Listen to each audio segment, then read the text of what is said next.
সুপ্রভাত বন্ধুরা, আমার নতুন ভিডিওতে তোমাদের সকলকে স্বাগত জানাই।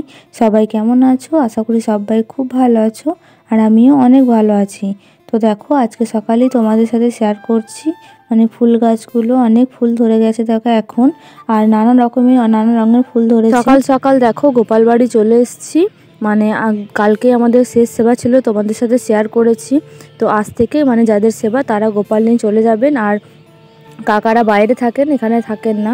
তো গোপাল নিয়ে ওরা ওখানে চলে যাবে কিছুদিনের জন্য, যতদিন সেবা, তারপর আবার নিয়ে চলে আসবে। তো ওখানে ফল প্রসাদ পুজো হচ্ছে, পুজো হয়ে যাওয়ার পর তারপর গোপাল নিয়ে যাবে। আর ওখানে দেখো জয়ী তীর্থ ওরা বসে আছে, বলছে গোপাল ভাই চলে যাবে, গোপাল ভাই চলে যাবে। তো সত্যি গোপাল চলে গেলে মন্দিরটা ফাঁকা লাগে। তো কিছু করার নেই, ওনার যেখানে থাকেন সেখানে নিয়ে চলে যাবেন কিছুদিনের জন্য। তো দেখো কাকা বাক্সে করে গোপালকে নিয়ে চললো। তো ওরা গাড়ি নিয়ে এসছে, তো গাড়ি করে তারপর নিয়ে চলে যাবে। তো চলো তোমরা ভিডিওটা দেখতে থাকো। দেখো পুজো হয়ে গেছে, সবাইকে প্রসাদ দিয়ে দিয়েছি।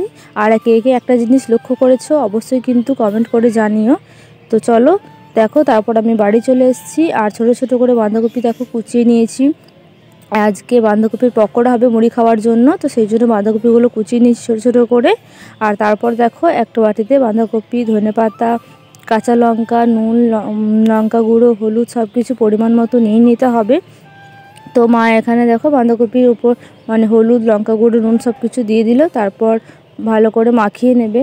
আর আমি এদিকে মুড়িটা বেড়ে নেবো তাড়াতাড়ি করে, না একসাথে গরম গরম পকোড়া সবাই একসাথে মিলে বসে খাবো। তো দেখো মা এখানে পকোড়াগুলো ভাজছে। আর বাঁধাকপির পকোড়া কে কে খেতে ভালোবাসো অবশ্যই কিন্তু কমেন্ট করে জানিও। এখন শীতকাল মানেই বাঁধাকপি ফুলকপির পকোড়া সবাই খেতে ভালোবাসে। আর বাঁধাকপি পকোড়াটা বেশি ভালো লাগে ফুলকপি পকোড়ার থেকেও। তো দেখো আমার পকোড়াগুলো ভাজা হয়ে গেছে, বেশ মুচমুচে খেতে হয়েছিল, খুব সুন্দর। তো তারপর দেখো আমি মুড়ি খেতে বসে গিয়েছি। মুড়ি, পকোড়া, শসা, আর ছিল কালো জাম, কালকে ছোটো পিসিরা এনেছিল। মুড়ি খাওয়া হয়ে গিয়েছে। আর আজকে মা রান্না করছে খিচুড়ি। আজকে খিচুড়ি খাওয়া হবে দুপুরবেলা, বড় পিসির ইচ্ছে করেছে খিচুড়ি খেতে, তো সেই জন্য আজকে খিচুড়ি হচ্ছে বাড়িতে। আর যেহেতু অনেকটা ঠান্ডাও ছিল আজকে, আর কুয়াশাও হয়েছে, সেই জন্য খিচুড়িটা বেশ ভালোই লাগবে। তার জন্য মা দেখো বেগুন ভাজছে। আর তারপর দেখো ওপর থেকে দিয়ে দিয়েছি ধনেপাতা।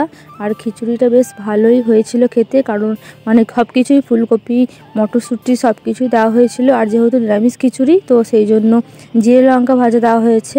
তো মা দেখো একসাথে সব কিছুকে মিশিয়ে নিল। 2000 years later. তারপর দেখো দুপুরবেলা আমরা সবাই খিচুড়ি খেতে বসে গিয়েছি, গরম গরম খিচুড়ি। তো মা এখানে খিচুড়িটা দিচ্ছিল আমাকে।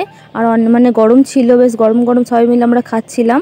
আর সাথে ছিল বেগুন ভাজা, আর ছিল আলু ভাজা, আর টকও ছিল, কিন্তু টকটা আমি আর নিইনি। আজকে আলু ভাজা আর বেগুন ভাজা দিয়েই খেয়েছি খিচুড়িটা। আর খিচুড়ি কিন্তু খেতে খুব সুন্দর হয়েছিল। তো চলো তোমরা ভিডিওটা দেখতে থাকো। বাবা এনেছিল জয়দেব থেকে সরপুরি। তো আমি সরপুরি কোনোদিন খাইনি, আর দেখিও নি, প্রথম দেখলাম বাবা এনেছিল জয়দেব থেকে। তো সেটা একটু তোমার সাথে শেয়ার করলাম। আর একটু করে খেয়েছিলাম, খুবই মিষ্টি খেতে। তো সেই জন্য আমার মিষ্টি খেতে খুব একটা ভালো লাগে না, তো সেই জন্য আমি একটুখানি খেয়েছিলাম আর তোমাদের সাথেও শেয়ার করলাম। তো চলো আজকের ভিডিওটা এই পর্যন্তই। সবাই ভালো থাকবেন, সুস্থ থাকবেন, দেখা হবে আবার নতুন কোনো ভিডিওতে।